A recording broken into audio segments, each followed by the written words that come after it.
be able to be with you, not in person, but virtually. My heartiest congratulations to Teflas and the team and making this brand almost global. Thailand is now emerging as a very strong third force in the palm oil market, and I know personally that at a critical time last year, when there was a shortage of CPO, it was Thailand supplying CPO to India. So this has been a great move. This year, recent weeks, Thailand is unable to supply. There has been a bit of a drought and shortage. But I'm sure the Thai industry is very well founded, very well supported by the government of Thailand through its biodiesel program.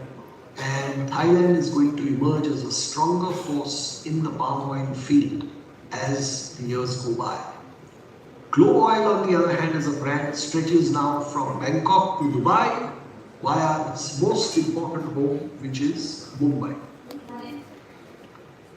Now, before I give you my outlook and survey the market, let us remember what I said at IPOC 24 in Bali, which was the last big speech I made. I made another speech in Karachi, Pakistan, a few weeks ago, which was also very important.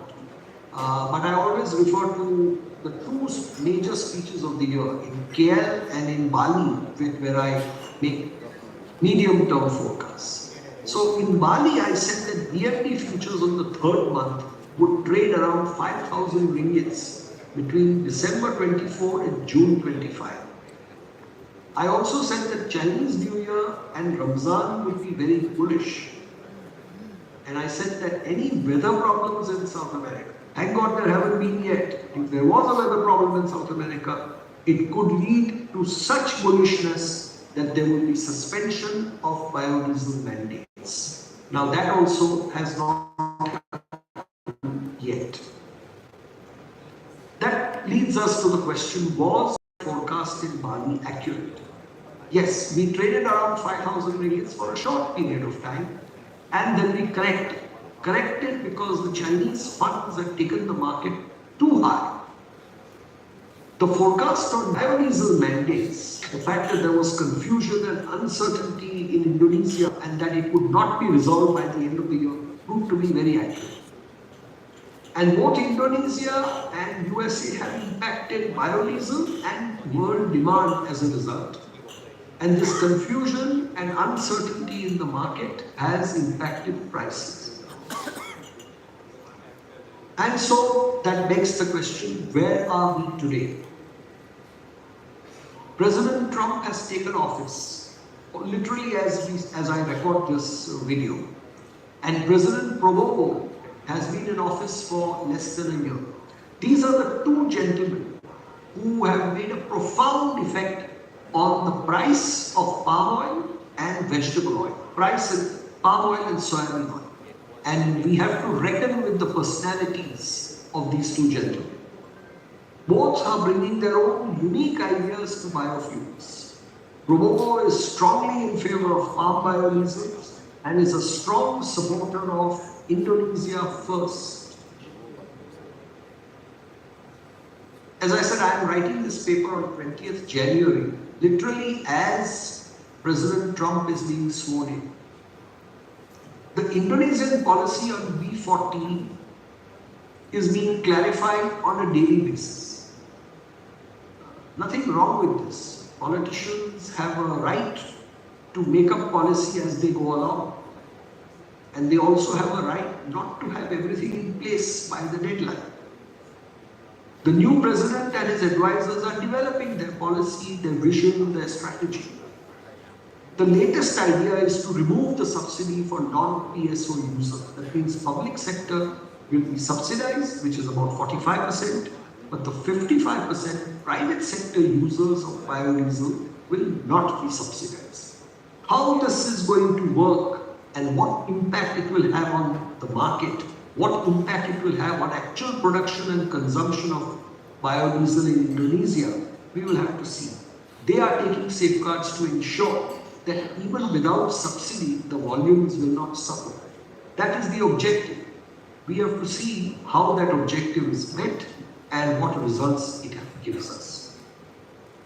The denial of subsidy, they feel, will not affect volumes. This is a very interesting fact. Usually, human nature is such that when you deny subsidy, prices go up and prices affect demand. They are trying something new. Hats off. Good luck. We will have to see. One good factor from the denial of subsidy to the non-PSO, to the private sector, is that it reduces the cost of the B40 policy. And as you know, the cost of the B40 policy is recovered from the export levy on palm oil. So if the cost is lower, the export levy can be low. And that will mean that Indonesian palm oil will become more competitive in the coming months. One good feature of the denial of subsidy for non-PSO, and I welcome that idea. There is also another good factor. There is a crackdown on the abuse of UCO and POME, palm oil mill effluent. This UCO was always a scam, and the amount of volume of UCO that was coming from China, Indonesia, etc. was mind-boggling, and clearly it was distorting the market. I am glad that the Indonesian government has now stringent measures, crack down on this UCO, and as a result, if UCO is charged at full duty, they are talking of slightly lower than CPO. Then UCO automatically, the temptation to pass off CPO or Olin as UCO will fade. And as a result, there will be better supply, better management, and for us analysts, a better handle on how to check and project the SNDs. When there is cheating of any type, it makes the job of the analyst very difficult. It makes the job of the honest trader very difficult. And I am surprised that these were importing UCO with their eyes open. They knew it was a scam, and yet none of them protested. None of them said anything. The NGOs also did not say anything. This is very interesting, the value system of Western countries. Now we also have the arrival of President Trump.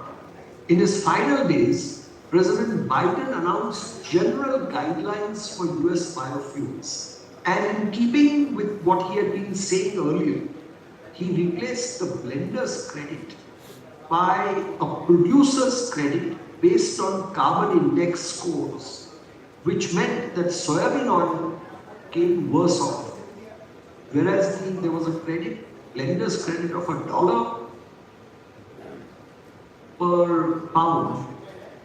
In this case, it was the blender's credit was roughly about $300 per ton. And in this case, under the CI score, it would be half to 1/3 of that. But more interesting was that in his guidelines, there are guidelines yet, he has removed canola oil, which was being imported from Canada or crushed from imported canola seed in the US. He has removed canola oil and UCO from being eligible for credits for the producer credit. This is a bullish implication for US produced soybean oil. And we have seen the recovery in the soy oil market as a result. To give you an idea, the US imported and consumed almost 2 million tons of UCO in 2024 and 8 million pounds, that is in excess of 3 million tons of canola oil. So 5 million tons of raw material. Of course, canola oil went for edible use as well, so you can't say 5 million, but maybe between 3 and 4 million tons of raw material for US biodiesel is not going to be eligible for subsidy anymore and will come at higher prices. That gives you an idea of the scope for expanding the market for US produced soybean oil. Now there is also another possibility under President Trump that he will impose tariffs on most or all imports, particularly from China, Mexico, Canada, and perhaps all other countries as well, which makes the import of UCO and canola or import of any oil much more expensive and gives a boost to locally produced soybean oil in the United States. One must bear that in mind. Remember, soybean oil was the cheapest oil last year. From that, it could become an expensive oil, maybe not as expensive as sun oil, but definitely it will be the most expensive soybean oil in the world. The present slowdown in US biodiesel and renewable production is, in my opinion, only temporary because of the uncertainty with regard to President Trump's policies. Once the Trump policy on biofuels is clear and the tariff regime has been legislated, we may see zero soybean oil exports from the US. In fact, they may buy back some of their sales. And CBOT futures, in my opinion, will have to escalate, go higher from current levels. So that poses the question, are we in a lull before the storm? Uncertainty regarding Indonesia as well as Indonesia should clear next month in February or latest by the end of March. The sooner the uncertainty clears, the quicker the recovery in veg oil prices. I still believe world veg oil prices, SNDs overall are tight until April because of Chinese New Year, Ramzan, etc. And palm oil production will only begin to recover post-Ramzan. So there is going to be a bullish window in the market. The US uncertainty may take a bit longer. It may not resolve itself by the end of March. It will depend on President Trump's priorities. Right now, his priorities are deportation and immigration control. Let us see if China and restrictions on China, tariffs on China, Mexico, Canada become a top priority or not. We really don't know. And a trade war with China would be bearish for beans and meal. But a trade war with China means China will turn to Malaysia, Indonesia to cover its agricultural requirements. So it could be favorable to palm oil. Talking of palm oil, let us look at the prospects for 2025. Asian stocks are tight at the moment, but demand is bad. It is down to its core demand. Palm oil has been uncompetitive for a very long time, so I don't think stocks will tighten much from here. Overall, in 2025, my estimate is that palm oil production will be higher by 2.5 million tons over 2024. Gradually, the premium of palm over soya is eroding. It's gone. In fact, on a CNF India basis, a few days ago, for the first time, soybean oil, even for January shipment, was slightly cheaper than palm oil. But from April onwards, palm is going to be very competitive, quite competitive.